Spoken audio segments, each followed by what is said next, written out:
walanda folo minambora la sisano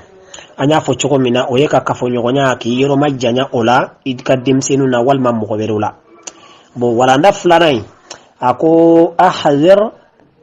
ihzir i'tiyani doburi kiki choko don ikana na imusoma ko felanya fanfe ya famia okoro jumenye ka kafo musofe akofelanya fanfe ni haram ya lendi do ni yamunyi sisa ina fo sisa no auka haketo kalan sidadi do lada mu dogoyate nyamananta bi bo femme fe cheka aka cheya don oyoro la musofe ka damu tani oyoro e akambo oyoro dema sino amma ka muso biri ka kafonyogonya ke a muso ya yerela ay bashite ola sherayi udaga iye chugo kadi i muso ola na kadi ayida na kadi aijo na kadi ay biri na kadi chugo kadawi ya famia me ni che ko ni be kafonyogonya ke aka kafonyogonya ke muso la a muso ya dila Allah subhanahu wa ta'ala ka dina famia chugo nyumandi ambela jelima ako itiyani limar'a fi duburiha yu'zim sadra ako ka kafonyogonya ke musola aka nyama boyorofe nyamananta boyorofe akoni ko jugu bayde abe femi la se mogoma allame wallahi fen jugu badido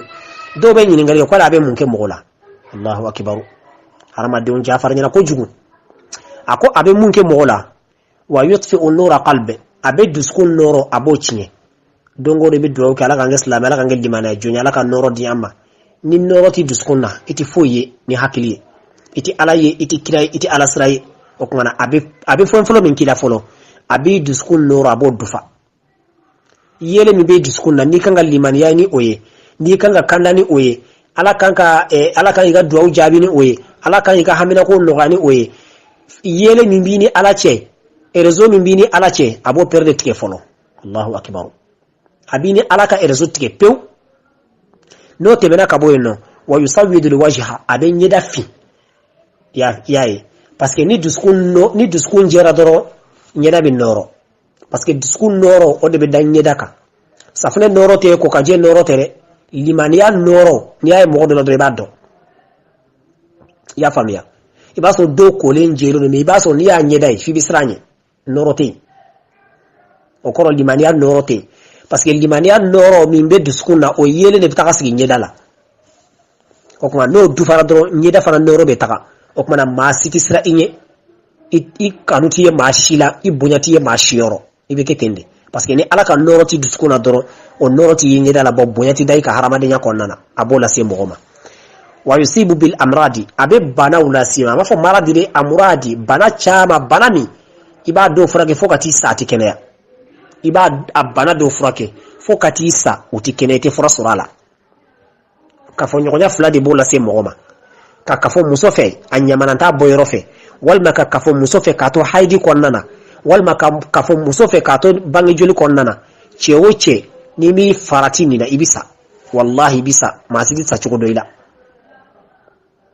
kokma alaka ambe sobama alaka nyeka di amma alako qur'ana konnana bar alako qur'ana konnana ako alako qur'ana konnana وقال تعالى نساؤكم حرث لكم فاتوا حرثكم أن شئتم أنين كلاكتمه وعلى قرآن كنو كن نساؤكم أو فرمسون حرث لكم أكاتشيك يروددو إكا سانيو فرود إكا كنيك فروددو فآتوا حرثكم أين أكا سنا فروما فآتوا حرثكم أين أكا سنا فروما anna chugo ya shitum no ya ukanu chugo yija ibtika forlati na kadie foro koron fe doy na kadie foro tlebi fe doy na kadie foro kini fe doy na kadie abani fe doy na kadie panen kado na kadie julen kado na kadie dalen kado na kadie ngunuma kado maside junubu ko ni sebiye ki yoki ga forola bo alabe ka o misal de dama ko nga foro bi am furu muso be na fa nga foro ya famia bo kumana suna de ni wala okumana anga foro de am foro muso ye aywa muso yala me amma ko fela nyam fanfe o haram ya lendo de o ko donda sayyidna umar anana katara ala kira alayhi salatu wassalam ako ala kira ale ko jugu bagi suro de ala kira ko yemu ko jugu ako ne muso biri ka kafafe suro aw ka haketo ala kira ko Umar ma ako ni aya soro ima dunya mananta yorofe hay ima fe jugu ke ko kuma ko ala kila soro lakane aya in kala Umaru ye ya famia o kuma ka muso biri wal makada wal makajonai o kuma chuko ya uja obseka ke amma ka fo nyonya ko ni tseka ke muso la anyamananta boyro fere o haram ya lendo aka janto la de anini tuma mina ni muso be lada ko nana banga joli ko nana ko mi o walanda shini ala ya lati kamina si oma o kuma nan kan janto nununa ya rabbi Allah subhanahu wa ta'ala ka dina fam ya chuko nyumandi amma wa qala an-nabiy sallallahu alaihi wasallam ala kira ko neman kisibe ama ako iyon hana abeka ambali an zalika kabo kafo musofi ako fela nyam fanfe abeka ambali kaboma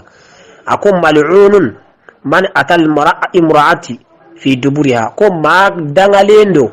ma mimbina musoma ako fela nyam fanfe akan nyamananta boyorofe ma mani kafura musofe nyamananta boyorofe ya famia ko tila mo dangalendo ala kira de yafu alayhi salatu wassalam ya famia وقال النبي صلى الله عليه وسلم على كده كنت نمان كسباما مرحبا ابيك الله سلا كبون كو جوي ما توني اقول لا ينظر الله الى رجل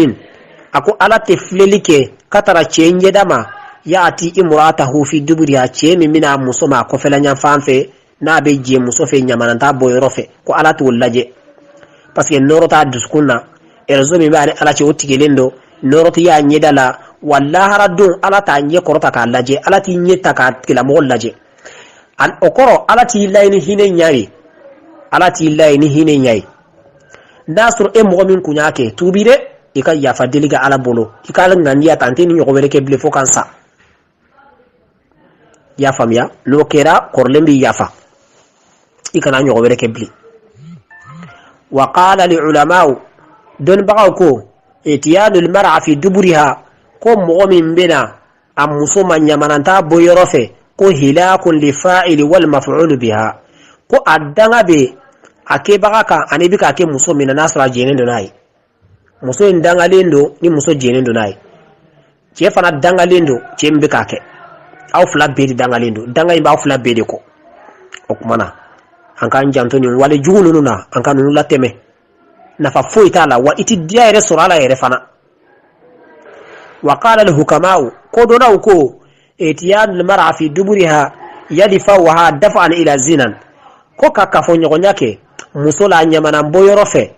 ko abin yonnike katara jene yadima ka abina fo jene yadido muna ayafo ko jene yadido ko li annaha lam taqdi shahwataha ko yedda mutani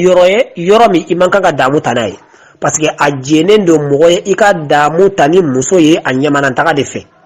anyena taka defe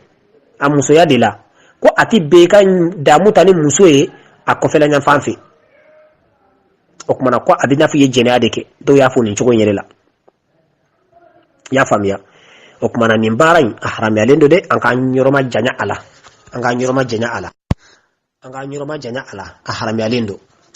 wa qala rajulun li ibn umar radiyallahu anhuma chedo na nakatra ibn umar ma alaka je kabo umar na dembela jilima ako inna nashtari li shawari fana'tihunna fi adbarihinna ako ambi saninke jomusola na nyusa ambe kafo nyokonya kula ukofela nyamfanfe okoro nyamana mbo yoro fanfelafe chenyirde ni lakali umar dingi abdullah ibn umar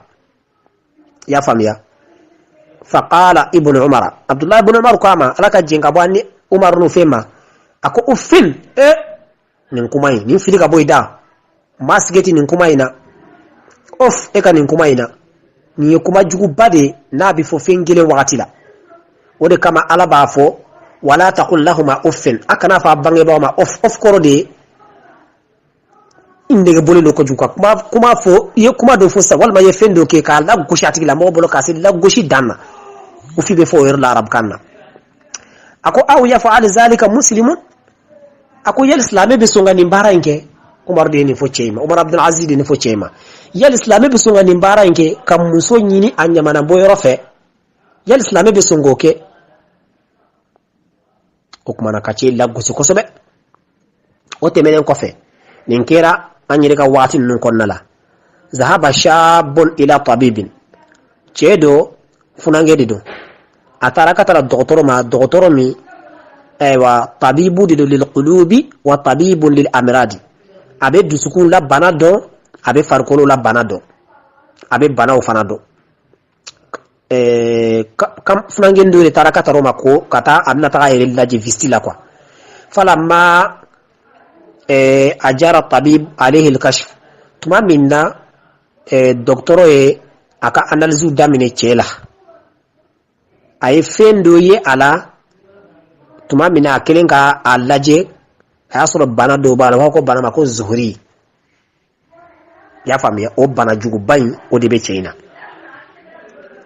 aywa faqala lahu muz mata wa anta tazni ako depuis tuma jume depuis ka ebe ka jene yake docteur de funange nyini nga ola depuis kuma jume ende ebe ka jene yake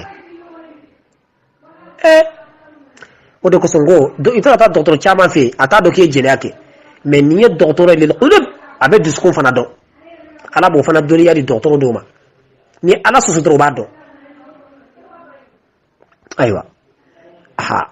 qala shab jaz'an jisrana ako asran ba to yafo ana ne lam azini mutlaqan kamna la kanda ni majeli yake faqala tabib idan hukman an-nasr kima jeli yake sisan koni tujami'u zawjatika fi duburiha aw asna'i al-hayd be fen fla kon fayboke ibasoro ibi musonyi ni nyama na mboyoro fe walma ibe kafonyo nyake imusola ka to abe haydi konnana akoni fen fla koni dola kele iboke de faqala shab funangeni ko بحزن احزن لي اصنولي نعم افعل ذلك كما نبي نينكي اكو او كوني باكي وكما an kan kan janto nununa ni ore flika nim bana jugu bayim la wa mama ni ba dabla se ka bana bila min teni yere ya rabbi alaka fam ya chukuni mandi amma ambe bisuna tabla ma fa assalamu alaikum wa rahmatullahi ta'ala wa barakatuhu